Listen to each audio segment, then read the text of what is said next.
Une petite vidéo pour vous montrer comment réaliser des circuits électriques grâce au simulateur que certains d'entre vous ont normalement déjà essayé d'utiliser. Donc oui, première chose, n'oubliez pas de cliquer sur conventionnel pour voir le courant électrique et sur valeur pour faire la différence entre les différentes lampes que vous allez mettre. Donc une pile, même si c'est pas la même que celle du collège, peu importe, on peut choisir sa valeur si on veut. Et puis on peut mettre différentes lampes. Donc là par exemple, les deux lampes par défaut sont identiques. Si je veux changer sa valeur, il faut que je clique dessus. Et je peux changer ici sa valeur.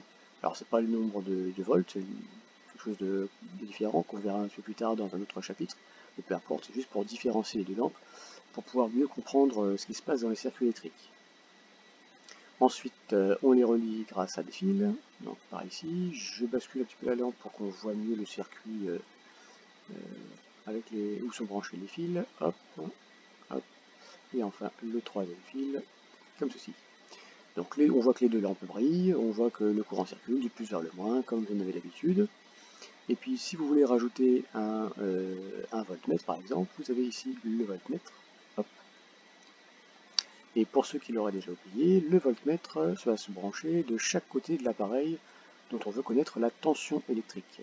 Donc par exemple, si je veux savoir combien il y a de volts au niveau de la pile, donc là par exemple c'est marqué 9, mais je vais vérifier, je mets ce fil-là d'un côté de la pile et l'autre fil de l'autre côté de la pile, et on voit que ça affiche bien 9 volts. Si je veux le faire pour la lampe, eh bien je fais de même, je mets le fil ici près de la lampe, et je mets celui-ci de l'autre côté de la lampe, et on voit la valeur qui s'affiche ici. Voilà, à vous de jouer.